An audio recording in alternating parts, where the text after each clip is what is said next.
please, and let go of my uncle. It's okay, kid. In New Zealand, a petty criminal named Ricky Baker is dropped off at a rural house in a police car. Ricky Baker, yes. His mother abandoned him, and the only person willing to take him in is Bella, Ricky, I'm Bella. You can call me Bella or Auntie if you like. who agrees to shelter the chubby troublemaker. Social worker Paula sternly lists all of Ricky's crimes. We're talking disobedience, stealing, spitting, running away, throwing rocks, kicking stuff, defacing stuff, burning stuff, loitering and graffitiing. Ricky takes a quick look around the house and climbs back into the car, but he has no choice. He'll have to stay here. Ricky, this is your new home. The only alternative is the orphanage. Oh, that's my husband, Hector.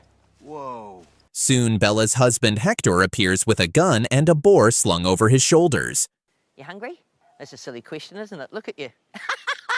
The stern man asks if Ricky has ever worked on a farm, or if he's just here for decoration. Meanwhile, Bella prepares Ricky's room. She adds a toy, some books, figurines, a mortar, a hot water bottle, and even a sharp knife. But Ricky quickly tries to run away. Exhausted, he collapses and falls asleep outside. In the morning, Bella sits beside him and gently tells him they miraculously found him. Geez, boy. It's a miracle we found you. You made it all of 200 meters. She tempts him back by listing all the food Hector cooked for breakfast. Eggs, bacon, a few sausages on the side, pancakes. Hector, still gloomy, shows no interest in talking to the boy. Leave me alone. Cool. That night, Ricky abandons another escape attempt when he notices the hot water bottle again. He appreciates Bella's small gesture of care. Later, Ricky admits he was both disturbed and fascinated by the sight of a dead sheep covered in maggots, which looked to him like moving rice. A psychologist once told him to write haikus to express his thoughts, but most of them come out filled with curse words. Bella, however, knows how to win Ricky over. Would you want to try something else? Yes, please. She teaches him how to shoot a gun, You just breathe. Bloody hell. and together they immediately go chasing after a pig. Bella skillfully takes out a knife and kills the animal in just a few seconds, leaving Ricky shocked. Whoa, want to help me gut it? Ricky turns 13, and Bella celebrates by playing a children's synthesizer while singing him a birthday song. Happy birthday, once rejected, now accepted. Ricky sings along, though Hector looks like he's about to lose his mind. Hip hip! Hooray! As a gift, Ricky gets a dog, and now he needs to pick the perfect name. His choices? Either Psycho, Megatron, or Tupac. He settles on Tupac. Bella jokes with Ricky that if he ever tries to run away again, the most important thing is to make it back in time for breakfast. Just make sure you're back by breakfast. Okay. No, Ricky. Not auntie. Ricky spends the entire day playing with Tupac, but when he returns home, he hears Hector moaning and crying. Bella has died. Only 7 people attend Bella's funeral. The priest delivers a bizarre sermon, saying that in the afterlife, 2 doors await. And through the first door. Oh, it's easy to get through that door, and on the other side, waiting for you, are all the nummiest treats you can imagine. Fanta, Doritos, LMP. He urges everyone to pray to Jesus for a chance to walk through that door of endless snacks. Before the ceremony even ends, Hector walks out. Back at home, Hector sharpens an axe in silence. Ricky, trying to help, brings him a piece of burnt toast. Soon after, a letter arrives from the social worker. This is Paula Hall from Child Welfare writing to you. Rest assured I am working tireless to find a new home for Ricky. You can expect a visit next week for Ricky's collection. She's coming to take Ricky to a foster home. Until a new home is found, Ricky will have to leave, but he refuses to go anywhere and starts brainstorming ways to stay. Why don't we just get you a new wife? There's plenty of ladies on the internet, I heard. Maybe Hector could find a wife online, or maybe they could shoot back if the police showed up. But Hector firmly tells him to accept the situation. He himself plans to head into the bush. And I'm gonna go bush. I'm gonna disappear for a while. Ricky argues, claiming orphanages torture kids and perform experiments on them. He's also furious that Hector put Bella in a box. But the truth is, Bella was the one who chose Ricky. It was Bella that wanted you here, not me. Now, the only official option left is the shelter. That night, Ricky packs his things, takes a gun, and writes a dramatic suicide note. In the barn, he dresses a scarecrow in his clothes and sets it on fire, hoping to fake his death. Uh-oh. Come on, Tupac! Come on, Tupac! But the flames quickly spread, burning the entire barn to the ground. On the run, Ricky shows no lack of appetite. He polishes off all 15 sandwiches he packed. Come on, Ricky, stick on the rations. He tries warming his hot water bottle over the fire, but instead, he ruins it and puts out the flames. On top of that, Ricky has no idea how to hunt. Dry tree bark turned out to be nowhere near as tasty as sandwiches, and soon Ricky started hallucinating from hunger. You lost? No. Yeah, you are. At that moment, Hector found him. I hate you. Well, I hate you too. I hope you die. Me too. May as well just kill me now. Their arguments are constant, but deep down, they've already formed a strange bond. Ricky insists he'd rather go back to the city. No dirt, no bugs. Give me some new gears, become a drug dealer, a rapper, and die in a drive-by. And then get shot in a car. On the trail, Ricky complains non-stop. When he discovers Hector can't read, he mocks him in a goofy voice. No, you can't read? What's your You're like one of those people who race by like wolves or something, eh? Ooga booga, me heck. Furious, moves to hit him, but instead twists his ankle badly. my foot. You okay? No, I'm not okay. Now he's stuck, injured. Ricky helps him settle down, but they're faced with a problem. Without help, they're stranded. Ricky also gets his first wilderness lesson in survival. I gotta poop. I need to poop. You need to poop. We all poop. Use a leaf. When he asks about toilet paper, Hector simply tells him to use a leaf, then bury it. Meanwhile, Paula, the relentless social worker, realizes Ricky didn't die in the fire. How can you tell, Paula? Does this look like a human hit to you, Andy? His remains weren't in the ashes. The chase isn't over. Trying to survive, Ricky sets up a small camp and goes hunting. He manages to aim at a bird and actually fire. Ricky proudly asks, "Did you bring food? And what's this?" But it's Hector who surprises him. Even with a broken leg, he manages to catch a giant eel. Time passes, and Hector learns to walk again with the help of a stick. Together, they stumble across a remote hunting lodge. Inside, they find a leaflet. Hector Faulkner, 65, and Richard Baker, 13, have been missing now for 6 weeks. There is a fear for Faulkner's mental health following the recent death of his wife. Police are not ruling out kidnapping. Kidnapping? The notice describes Hector as possibly suffering from mental illness due to his wife's death, making him dangerous. Suddenly, 3 hunters walk in. They're shocked to see the pair everyone is looking for. Geez, eh? Woo! Got a lot of explaining to do. A lot of people looking for you two. Yeah, we know. Suspicious, they assume Hector kidnapped Ricky. We got lost. I got injured. He's fine. It was basically a holiday. Not a real holiday because he made me do stuff. But then Ricky, trying to sound clever, blurts out that Hector made him do things. I asked if he wanted to play with me, but he would just make me play with myself. He adds that Hector has gentle hands, and without him, Ricky wouldn't have survived. Hang on. He doesn't know what he means. You're a bloody pervert. What'd you call me? You heard him? Yeah, you heard him, you old perv. The hunters, disgusted, accuse Hector of being a pervert and threaten him with prison. You're going to jail, you pervert. You want to say that again? Hector finally snaps and brawls with all 3 men. Pervert. In the chaos, Ricky shoots a hole in the ceiling and demands they let his uncle go. Shit just got real! Back up, homies, and let go of my uncle. It's okay, kid. They escape, leaving the hunter's gun destroyed. Only later does Ricky realize how badly his words in that cabin sounded.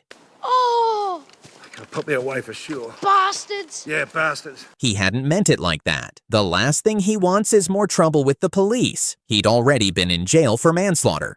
Gangster. For what? Manslaughter. Double gangster. You need a teardrop tattoo. No, I was young. It was a drunken fight. So it was unlikely anyone would believe him now. That's why he wanted to stay in the forest. I'm not going back to jail. I'm better off up here. Ricky wanted the same thing. His family had been his last chance, and the only other option was a juvenile colony. Nobody listens. There's no more homes, just juvie. What's juvie? Juvenile prison? So they decided to hide out in the bush together. But little one should know, it was going to be really tough for them in the winter. The couple was put on the national wanted list. We're gonna run to. Helicopters circled constantly in the sky, and special forces scoured the fields. Ricky had learned to hunt game, becoming more of a fugitive by the day. Eventually, they reached the high mountain lakes. Hector spoke in his own magical way, often remembering Bella. She had no family of her own, yet she had taken him and the boy in like stray dogs. Bella didn't have any family like you, like me. That's why she wanted to look after you and took pity on me. Her heart was pure gold. The fugitives had gone so deep into the bush that Hector thought he spotted the extinct Guyu bird. It's a hooyah. Too bad they didn't have a camera to capture it. Later, in another cabin, the pair stumbled upon a ranger who was barely alive.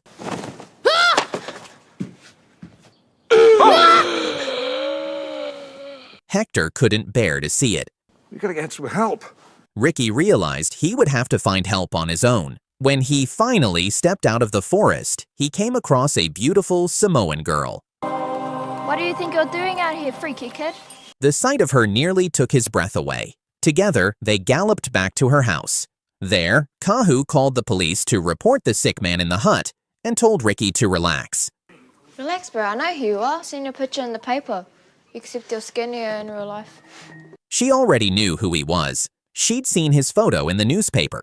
In real life, he looked slimmer than she expected. Ricky couldn't help but be captivated by her. Kahu's father walked into the kitchen and immediately wanted to snap a few selfies with the local celebrity. He called Ricky a real man and wished him luck. You're the man for me. You're a boy, but you're a man. I love you, Ricky. Kahu then invited Ricky and his uncle to stay at their house.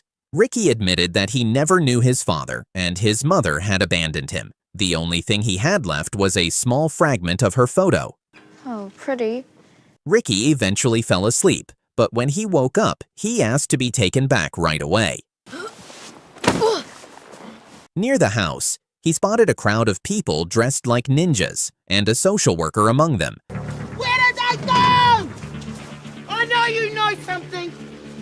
He knows something. Now Ricky had to find his uncle again. Uncle. Think. By then, the chase for the boy and the old man had gone on for 4 months. After saving someone's life, they had become celebrities in their own right. They were like 2 John Rambos, and whoever caught them was promised a $10,000 reward. We're offering $10,000 to anyone who can capture them, dead or alive. Oh, alive. One day, Paula finally spotted Ricky, but a cliff stood between them. Come over here right now. I'm not going back. I'm not going to juvie. They bickered playfully, arguing over who was the Terminator and who was Sarah Connor. I'll never stop running. Yeah, and I'll never stop chasing you. I'm relentless. I'm like the Terminator. I'm more like Terminator than you. I said it first. You're more like Sarah Connor. No, I'm not. Yes, in the first movie too, before she could do chin-ups. Paula pulled out some chocolate-covered nuts and offered Ricky a deal. If he turned himself in, he would never have to go back to the colony. No deal. Oh, come on, Sarah Connor. Don't be a fool. You don't trade family for anything. But Ricky refused. He would never sell out his uncle. So he pressed on and eventually reunited with Hector. Not long after, they ran into the same hunters again. Freeze! Shit just got real. Again. The men stole their supplies and sabotaged their guns a second time. Hector told Ricky it might be best if he returned, but Well, there's nothing wrong with that, but if you're better at something else, then you should probably give that a go, shouldn't you? Yeah, but I'm better at being a gangster. Ricky insisted he was better off being a gangster. A bloody gangster. How would you know? Because I've known real gangsters. Soon after, they faced a massive wild boar.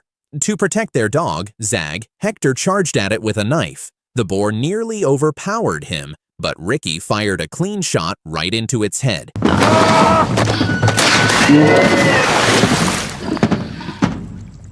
Sadly, Zag was fatally wounded, and Hector had to put him out of his misery. All this time, Ricky had been carrying Bella's ashes in his backpack. Once Hector learned this, he scattered them near a waterfall in her memory. Winter arrived, and the hunt intensified. 3 hunters stayed on their trail, along with the social worker, and even those so-called ninjas. They had to hide, just like in The Lord of the Rings. Eventually, they stumbled upon a strange man living in the bush. A local legend about a guy that lives out here in the bush on his own. They call him Psycho Sam. Claiming he was also a celebrity like them. Sam wore kitchen utensils on his head to block government tracking and even cooked wool. He had been hiding out for 15 years, fed up with filling out endless forms and paperwork. Despite his odd ways, Hector was still seen as the pervert. This fella, he's the maniac. Well, they're still saying you're dangerous and a bit of a pervert. God.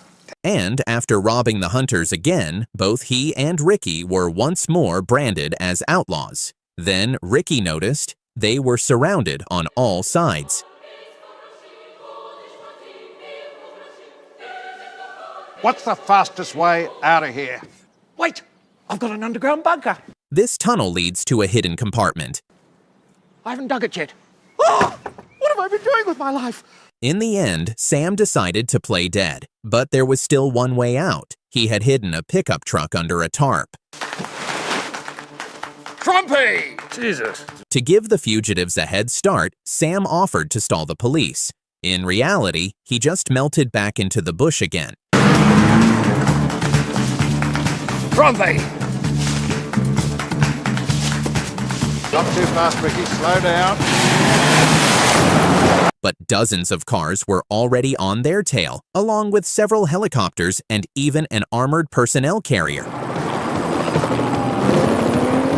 From the loudspeaker came the voice of none other than Paula, the relentless social worker, threatening them. Pull the bloody vehicle over, Faulkner! Ricky, face it! Ricky swerved suddenly and drove the truck in the opposite direction, trying once again to lose himself in the bush. I didn't choose the skunk's life. The skunk's life chose me. Hector begged him to stop, but Ricky pushed harder until the truck flew over a fence and landed upside down in a junkyard.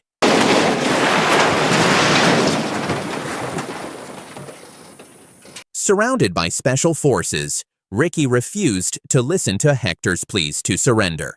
We're done. I'm not going back! Traitor! Instead, he fired a shot into the air, then shouted wildly that the old man had corrupted him all along. He's molestering me! I knew it! Bastard! He's a molesterer! Hector spat on the ground, then stepped forward to surrender. But then Ricky aimed the gun at him. You're not going anywhere! What, you gonna shoot me? In the chaos, he accidentally fired and shot Hector in the butt. Oh! You shot me! I'm sorry, it was the next one! Oh! Both were immediately captured. The incredible, dangerous adventure had come to an end. In court, witnesses testified, and Ricky's fate was decided. In the end, Kahu and her father took him in. They even placed a hot water bottle on his bed, making him feel at home. Hector, after serving some time, was finally released. He had to stay at a rehabilitation center, where Ricky found him sitting with Tupac. I'm sorry. Sorry that I shot you. And I'm sorry that I burnt down your shed. That's enough. And I'm sorry for what I said that day about you being a molester. That really is enough. I'm getting uncomfortable. It felt just like prison. Ricky asked for forgiveness, for shooting him, for burning down the barn, and for accusing him of corruption. But being an outlaw was so much fun. Then Ricky invited Hector to live with him. He promised to help out on the family farm. And he still dreamed of finding that rare bird and becoming famous. So Hector agreed, but only on one condition. You gotta let me call you uncle. I've got one rule too. Not allowed to shoot me. And that's the wild ride of Hunt for the Wilder People. Come on, let's go. If you enjoyed this recap, don't forget to drop a like, and for more fun movie recaps just like this one, make sure to subscribe.